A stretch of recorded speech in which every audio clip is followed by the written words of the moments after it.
we go again, I feel like, with Fort Wayne, because you remember last year, I don't know if you want to remember last year in Fort Wayne, it did not go so well in the Fort. What will be different about this year? Well, we got to remember, too, though, this is also the fourth time these two teams have played in the last 5 years, and Toledo's won 2 of those series. True. So let's keep that in mind as well. Fort Wayne did win, though, in the series last year, and they kind of had Toledo's number. They had that goalie named Michael Hauser that's now in Cincinnati. Right. For the Cyclones, and you go back to that series, his performance in Game 4 was the difference in the entire series. So, Fort Wayne doesn't have that card this year. Now, they still have some very talented players. Sean Sidlowski had a couple of 2-goal games against Toledo during the season. He's a guy that can certainly be a difference maker. They have those guys. So it's still going to be a tough series. It always is when it's Toledo and Fort Wayne. I would be shocked if this thing went quick, because of the fact that you have 2 very good teams, very good accomplished cities. I mean, they already went over 500 games played against each other all time, Toledo and Fort Wayne, earlier this year. So I think when the fans get involved in it, this is as much fun as it gets, and you get it in the first round. Yeah, I know. I don't know if that's a good thing or a bad thing. I guess only time we'll find out. Yeah. Right, exactly. Caden Fulcher now had that great shining moment with the Red Wings that he'll never forget, but now we're going to see him back between the pipes, right? Yeah, we're going to see him right now as far, we'll see if that changes by Friday as far as with Pat Nagel. Pat Nagel did on Sunday for Grand Rapids, so, I mean, he got an opportunity to get in a game for GR. They took a loss to San Jose. TJ Hensick, by the way, going an assist on Pat in that game, but Caden Fulcher got in that game Saturday for the Detroit Red Wings, was assigned to Toledo after that. So he's going to be ready to go for sure. I mean, you look at him, he's progressed very well over the course of the season. His numbers have gotten better over the course of the season. His numbers were pretty good against Fort Wayne as well, mid 2.5 as far as his goals against. His save percentage, about .911, I believe, off the top of my head. So his numbers were pretty good and solid against Fort Wayne this year. So if he's the guy that goes in Game 1, I think Toledo's okay in that department, even with having a 20-year-old start. You get those other guys that get sent down to Toledo as well. That certainly helps to get bolstered up a little bit, getting Kevin Tansey back on the D side. Matt Register was released out of his PTO with Hartford, so you'll get him back in there to go along with the young guys that have played very well, guys like Randy Gazzola, Mike Moffitt, that give you some options. They'll have some options on the D side when it comes to Friday night, and also on the forward side. A.J. Jenks looked very good on Sunday. It was good to get him back in, get a game going, get him ready to go. Of course, Greg Wolf got some rest. Shane Birchback got some rest this weekend.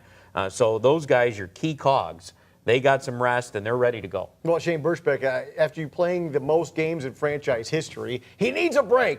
The guys coming back, and we kept talking about when are we getting guys back from injury, when are we getting guys back from call-ups. We're getting them. So now this poses a bit of a unique problem for Dan Watson now. Now you got to start, okay, who am I playing and who am I sitting? If things are going well, we're just going right back to the guys who came back. They automatically get in first, right? Well, that's a good question, and that's one that Dan and his staff are going to have to go through and sift through of what matchups do they like, because some of that's going to be predicated on who they see Fort Wayne's got on their roster going in, and then how do you want to match up? What does he want to do with his line combinations?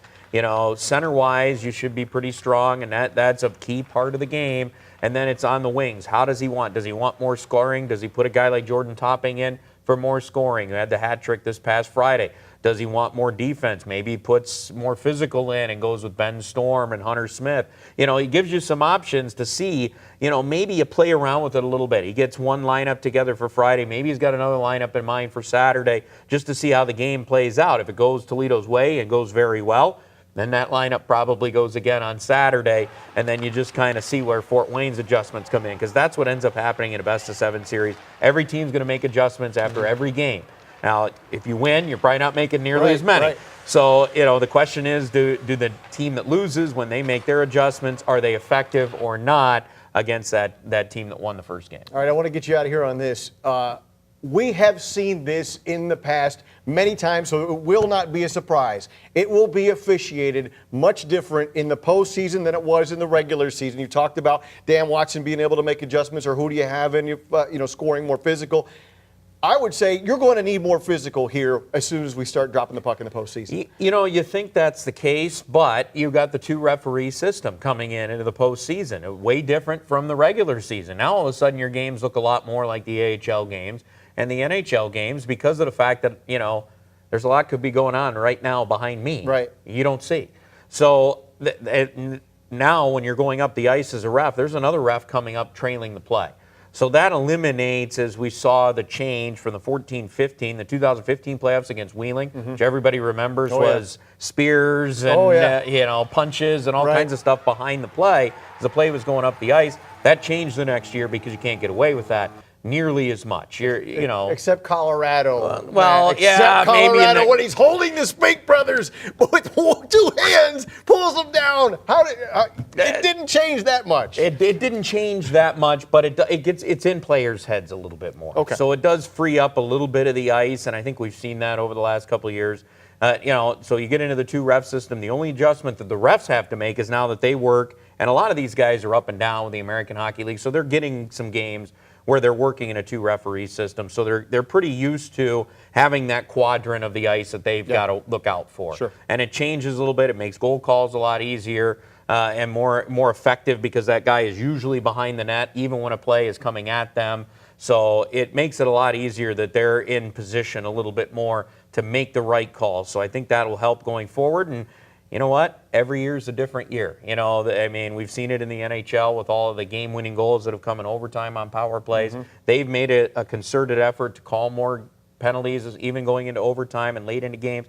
We'll see if that continues to trickle down through the American Hockey League and the ECHL. Oh, man, he is the voice of hockey in Toledo. And now that the Mudhens are back, the king of all media in Toledo, Matt Melzak. Catch him on Fox Sports Radio, AM 1230, and right here on BCSN.